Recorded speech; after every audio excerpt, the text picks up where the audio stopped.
नमस्कार, मी सोनाली आपल्या या चॅनलमध्ये खूप खूप मनापासून स्वागत करते।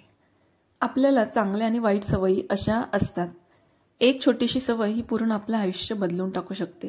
म्हणजे ती चांगली आहे की वाईट आहे याचा फक्त आपण विचार करायला हवा।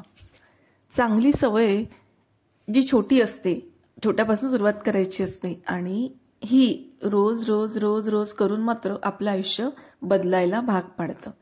यश म्हणजे काही खूप मोठ्या मोठ्या गोष्टींचा संग्रह नसतो, तर ज्या छोट्या छोट्या चांगल्या गोष्टी असतात त्या चांगल्या गोष्टींचा एक दीर्घकाळ आपण जो सहवास करून घेत असतो तेच आपलं यश असतं। आणि त्याचा जो उच्चांक याला यश असं म्हणता येईल। जसं की पुस्तक वाचण्याची एक सवय असेल, चांगला विचार करण्याची एक सवय असेल, किंवा रोज 10 मिनिटं योगासन किंवा व्यायाम करण्याची सवय असेल, तर या गोष्टी आपल्यावरती परिणाम करतात। पुस्तकं वाचल्यामुळे आपल्या विचारांची दिशा बदलायला लागते।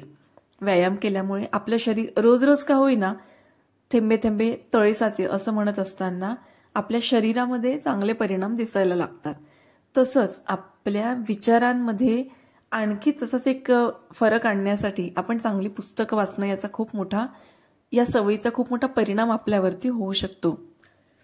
त्याचप्रमाणे चांगल्या चांगल्या ठिकाणी जाणं, त्या ठिकाणाहून चांगल्या गोष्टी घेणं याही गोष्टीचा आपल्यावरती खूप मोठा परिणाम होत असतो।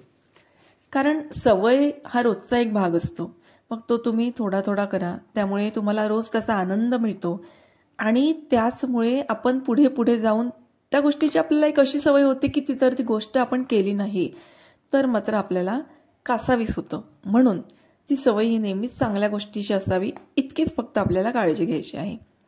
आज आपल्याला जी यशस्वी लोक दिसतात किंवा जी लोक त्यांच्या आयुष्यामध्ये त्यांचे ध्येय गाठलेले आहेत असं आपल्याला जेव्हा दिसतं, त्यावेळेला त्यांचा प्रवास हा त्यांच्या सवयीपासून सुरुवात झालेला असतो। एकाएकी कोणीही 8 किंवा 9 तास, 12 तास, 14 तास असा अभ्यास करू शकत नाही, पण त्याची सुरुवात ही मात्र रोजच्या 10 मिनिटापासून 15 मिनिटापासून करत असतो। आणि मग मात्र त्याची ती ज्ञान घेण्याची लालसा किंवा त्याची ती गोष्ट मिळवण्याची जी उच्चांक प्रतीची जी लालसा असते ती वाढत गेलेली असते। आणि ह्याच गोष्टीचा परिणाम म्हणून त्याला त्या सवयी खूप मोठ्या बनवत असतात। म्हणून छोटीशी का सवय असेना आपल्याला असायला हवी, कारण ही सवय आपल्याला खूप मोठी बनवत असते। चला तर मग भेटूया अशाच एका छानशा नवीन प्रेरणादायी व्हिडिओमध्ये, व्लॉगमध्ये। तोपर्यंत बाय बाय, टेक केअर।